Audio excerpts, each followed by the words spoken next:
ശ്രീജയ്ക്കും തന്റെ 2 പെൺമക്കൾക്കും സ്വന്തമായി ഒരു വീട്.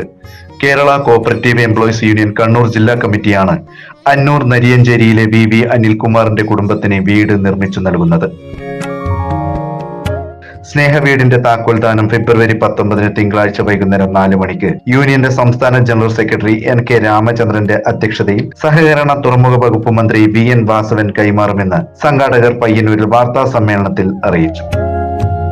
കുടുംബ സഹായ ഫണ്ട് TA മധുസൂദൻ MLAയും വീട് നിർമ്മിച്ച ഡയമെൻഷൻ ബിൽഡേഴ്സിനുള്ള ഉപഹാരം TV രാജേഷും കൈമാറും.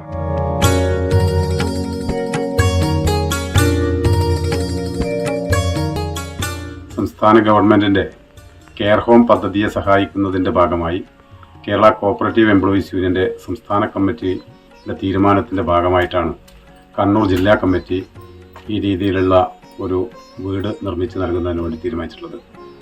കണ്ണൂർ ജില്ലയിലെ സഹകരണ ജീവനക്കാരിൽ നിന്ന് മാത്രം ഫണ്ട് ശേഖരിച്ച് ആണ് ഈ വീട് നിർമ്മിച്ചിട്ടുള്ളത്. കരുവള്ളൂർ ബാങ്കിൽ സർവീസിലിരിക്കെ മരണപ്പെട്ട അപ്രൈസർ ആയിട്ടുള്ള അനിൽകുമാറിന്റെ കുടുംബത്തിനാണ് ഈ വീട് നിർമ്മിച്ചു നൽകുന്നത്.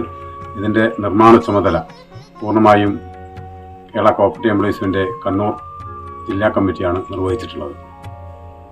ചടങ്ങിൽ CITU ജില്ലാ president C Krishnan, municipal chairperson KV Lalitha, CPIM ജില്ലാ സെക്രട്ടറി അംഗം C Sathyapalan, CPIM Payyanur area secretary P Santhosh, സഹകരണ സംഘം joint registrar E Rajendran, KCEU സംസ്ഥാന president BM Waheeda, treasurer PS Jayachandran എന്നിവർ ആശംസ അർപ്പിച്ച് സംസാരിക്കും.